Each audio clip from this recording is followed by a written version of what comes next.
I was born and raised in St. Paul, Minnesota, in 1982, and I guess I would be part of this. There's a thing in the Midwest. There's a Midwest Tejano diaspora, and so that I have so that refers to in the case of my grandparents. My grandparents are from Carrizo Springs, over there in just what was that, West Texas, I guess. Well, Southwest Texas, not quite the valley, but up there. I don't need to tell you where it's at. I'm sure you know. And my great grandparents migrated over to Texas during the Revolution.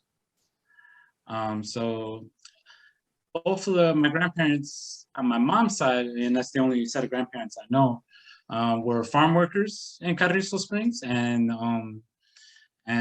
they also became migrant farm workers. I think in total they had 11 kids, and even had almost half of their kids, on the migrant farm worker trail. I have some tios and tias that are born in Oregon, some in Moorhead, Minnesota, some in Illinois, just anywhere.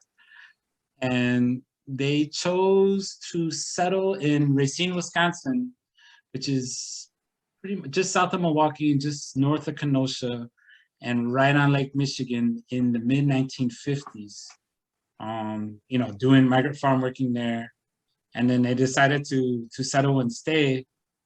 And that was very much like a lot of other families also migrating, not only to the Midwest from South Texas, but even to Racine, Wisconsin. So Racine is the town where my mother was born in 1959, and she had and so believe it or not, in Racine, there's not only a Chicano community, but a significant amount of these folks are coming from South Texas. So pretty much, my mom had friends like her age, neighbors, kind of growing up in the same way. And so, of course, as she's coming of age, even though they're in Wisconsin, and even though maybe predominant in public spaces can be mostly white, and maybe followed by a Black population, not too far off. Somehow they still know how to subscribe to Chicano culture in other places.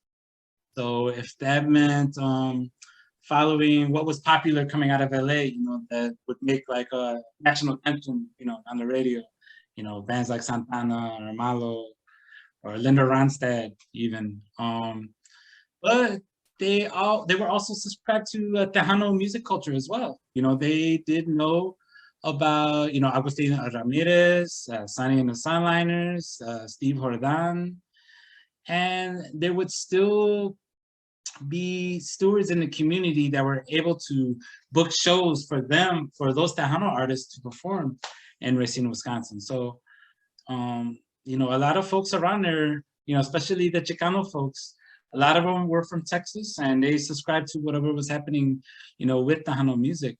In fact, there was a band from Wisconsin called Little Tina